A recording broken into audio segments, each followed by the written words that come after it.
ಕೂಡಿಟ್ಟ ಕನಸ ಕನ್ನಡಿಯ ಬಿಂಬಗಳ ಚೂರು ಕೈ ಜಾರಿದೆ ನೀನು ಕಂಡೆಯ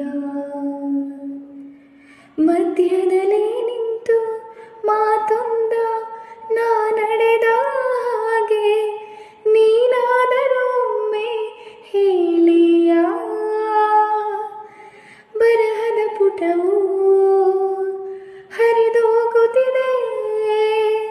ವಿರಹದ ಜರಿಯು ಹಾದು ಹೋಗುತ್ತಿದೆ ಆ ನೆನಪೇ ಆ